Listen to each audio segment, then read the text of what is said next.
맹자가 말하길 대인이란 어린아이의 마음을 잃지 않은 사람이다 라고 하였다.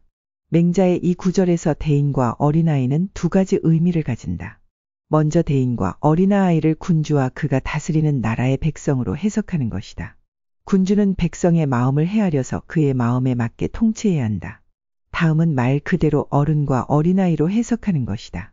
여기서 대인이란 단순히 나이가 많은 사람이 아니라 어른다운 어른이다. 어른이 진짜 어른이 될 수 있는 것은 아이의 거짓 없음, 즉 순수함을 지니고 있기 때문이다. 또한 스스로 아는 바가 없다는 것을 인정하는 겸손한 마음을 잃지 않은 것이다. 단지 나이가 들고 지식이 많아지고 이해타산이 빨라지고 술수에 능해졌다고 해서 어른이 되는 것은 아니다. 또한 아이의 마음은 편견이 없다. 함부로 다른 사람을 비판하지 않으며 나의 이익을 위해 다른 사람들을 이용하지도 않는다. 이처럼 다른 사람을 모두 진심으로 대할 수 있는 것이 바로 어린아이의 마음이다. 나이가 들었다고, 지위나 재산이 많다고, 세상에 명예가 있다고 스스로를 높이고 사람들을 함부로 대한다면 진정한 어른이라고 할 수 없다. 스스로를 낮춰라 그럼 사람들이 모일 것이다. 만족함을 아는 사람은 가난하고 천해도 즐겁고, 만족함을 모르면 부하고 귀에도 근심한다. 만족할 줄 알아 늘 만족하면 종신토록 욕되지 않고, 그칠 줄 알아 늘 그치면 종신토록 부끄러움이 없다. 여기서 우리는 겸손과 교만의 실천적인 원리를 알게 된다. 겸손함은 스스로 만족함을 알아 절제하는 것이고, 교만함은 스스로 만족하지 못해 탐욕을 부리는 것이다. 스스로 만족하는 사람은 인생이 즐거울 뿐 아니라 치욕을 당할 일이 없다. 스스로 만족하지 못해 항상 더 많은 것을 구하려는 사람은 근심 속에 살아야 한다. 주어진 상황에 만족하지 못하고 계속 무언가를 더 욕구하기에 마음이 평안하지 않다. 오늘날은 모두가 자기를 높이려고 한다. 또 높아야만 알아주는 세태에서 스스로를 낮추는 것은 결코 쉬운 일이 아니다. 하지만 분명한 것은 교만하면 사람이 떠나고 겸손하면 사람이 모인다는 사실이다. 오늘날 가장 큰 힘은 바로 사람이다. 진정 성공한 사람은 어려웠던 시절을 잊지 않는다. 한나라의 황석공이 장량에게 전해준 병법서에 있는 말이다. 장량은 유방을 도와 한나라를 건국하는 데 큰 공을 세웠던 개국공신이다. 병법서에 있는 글이 깊은 울림을 주는 까닭은 보편적인 삶의 지혜와 통하기 때문이다. 박하게 베풀면서 후한 것을 바라는 사람은 심지 않은 데서 얻기를 바라는 사람이다. 얻기를 바란다면 무엇이든 심어야 하고 그렇지 않으면서 바라는 사람은 당연히 아무것도 얻지 못한다. 전쟁에서도 삶에서도 마찬가지다. 귀해지고 나서 천한 시절을 잇는 사람은 교만한 사람이다. 그는 자신의 소중한 자산을 망각한 것과 같다.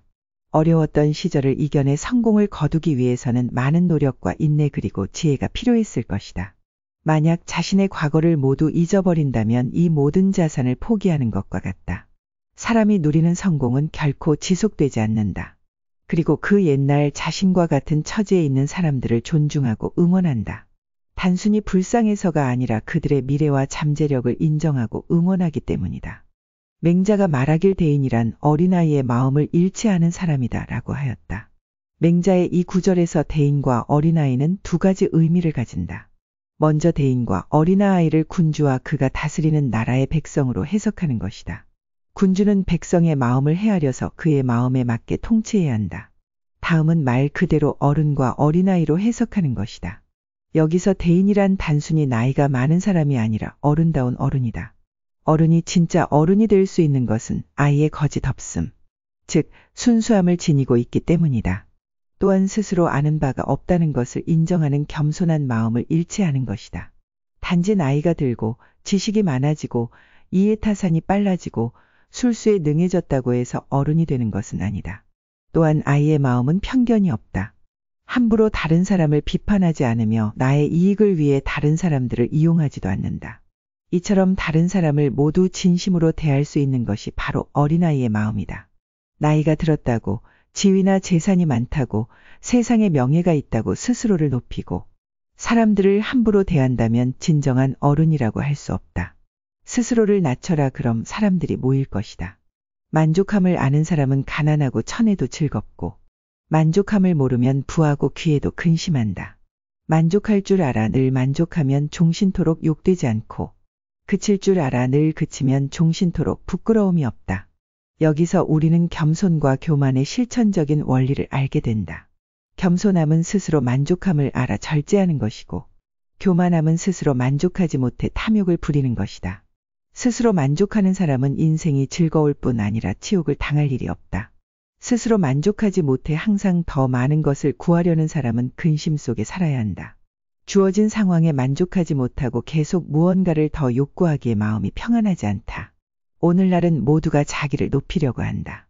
또 높아야만 알아주는 세태에서 스스로를 낮추는 것은 결코 쉬운 일이 아니다. 하지만 분명한 것은 교만하면 사람이 떠나고 겸손하면 사람이 모인다는 사실이다. 오늘날 가장 큰 힘은 바로 사람이다. 진정 성공한 사람은 어려웠던 시절을 잊지 않는다. 한나라의 황석공이 장량에게 전해준 병법서에 있는 말이다. 장량은 유방을 도와 한나라를 건국하는 데 큰 공을 세웠던 개국공신이다. 병법서에 있는 글이 깊은 울림을 주는 까닭은 보편적인 삶의 지혜와 통하기 때문이다. 박하게 베풀면서 후한 것을 바라는 사람은 심지 않은 데서 얻기를 바라는 사람이다. 얻기를 바란다면 무엇이든 심어야 하고 그렇지 않으면서 바라는 사람은 당연히 아무것도 얻지 못한다. 전쟁에서도 삶에서도 마찬가지다. 귀해지고 나서 천한 시절을 잇는 사람은 교만한 사람이다. 그는 자신의 소중한 자산을 망각한 것과 같다. 어려웠던 시절을 이겨내 성공을 거두기 위해서는 많은 노력과 인내 그리고 지혜가 필요했을 것이다. 만약 자신의 과거를 모두 잊어버린다면 이 모든 자산을 포기하는 것과 같다. 사람이 누리는 성공은 결코 지속되지 않는다. 그리고 그 옛날 자신과 같은 처지에 있는 사람들을 존중하고 응원한다. 단순히 불쌍해서가 아니라 그들의 미래와 잠재력을 인정하고 응원하기 때문이다.